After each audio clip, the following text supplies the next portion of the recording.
Acofi vous présente la revue de presse de Jean-Pierre Corbel.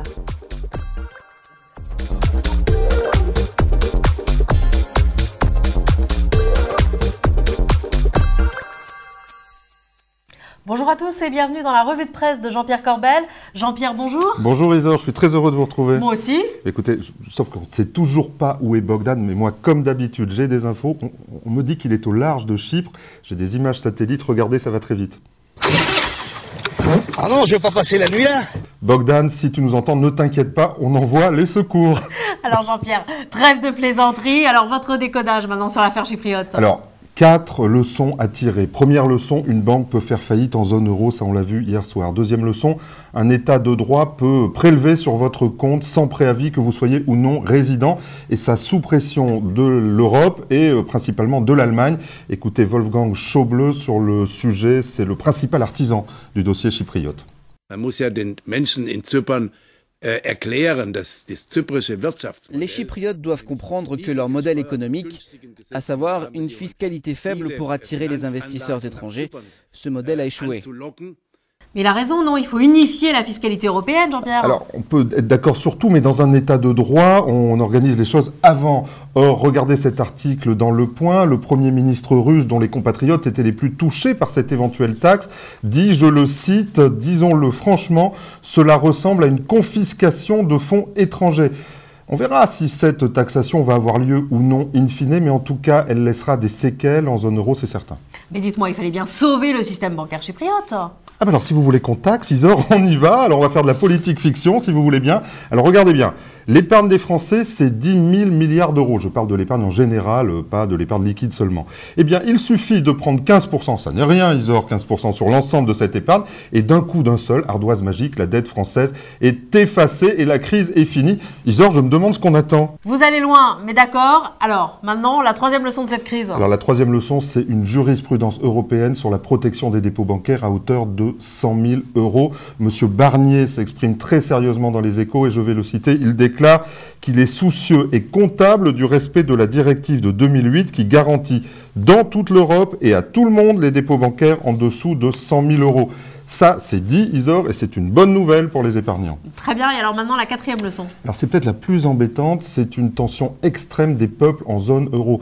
Une autre personne s'est exprimée dans les Échos, c'est le chef de l'église chypriote, et là je vais le citer très précisément, avec de tels comportements, l'euro ne peut pas tenir. Je ne dis pas qu'il va s'effondrer demain, mais avec les cerveaux qu'ils ont à Bruxelles, il est certain qu'à long terme, il ne tiendra pas, et le mieux est de réfléchir aux moyens d'y échapper. Échapper à l'euro, no comment, peut-être de la volatilité encore.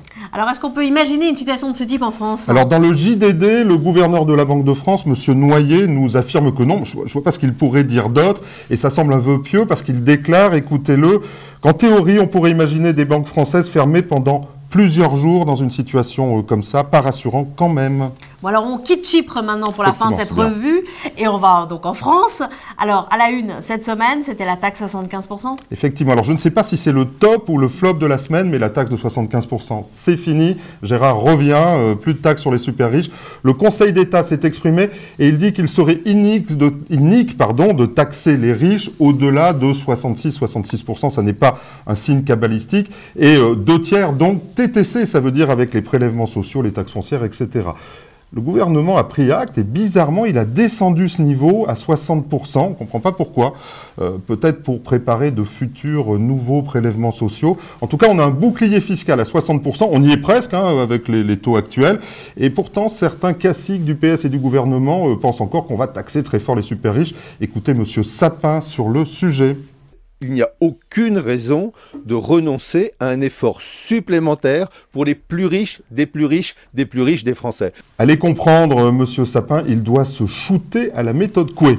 Bon et alors Jean-Pierre, un top cette semaine? Alors un top à Pierre Duval, je ne sais pas si vous le connaissez. Non, pas du tout. Alors Pierre Duval, c'est le gérant du fonds Unioche de la Banque Palatine et ce fonds a obtenu, incroyable, pour la 4e année consécutive, le Morningstar Award de la gestion Action Française. Unioche, c'est un fonds assez bien connu des vieux CGPI, puisque c'est un fonds qui tient le haut du panier depuis 30 ans, mais il confirme 4 années de suite. Et donc, c'est un fonds à suivre encore et toujours. Bon, alors à suivre. Alors maintenant, on va terminer par votre rubrique Juste pour rire. Cette semaine, je n'en ai pas. J'étais trop focusé sur l'affaire chypriote qui m'a empêché de dormir. Alors, on va faire un autre top, et c'est la financière de l'échiquier, des amis.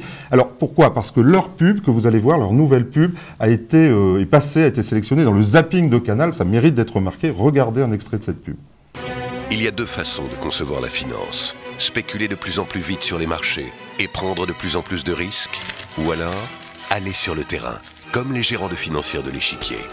Chaque année, ils visitent plus de 1000 entreprises pour mieux investir votre épargne. Voilà comment, depuis 21 ans, notre fonds Agressor gagne en moyenne plus 13% par an.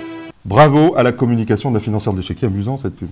Exactement. Alors Jean-Pierre, merci. Eh bien c'était un plaisir et à la semaine prochaine si Bogdan ne revient pas. Exactement. Et puis quant à vous, je vous remercie aussi de votre attention. Puis alors à la semaine prochaine et bien entendu avec Bogdan.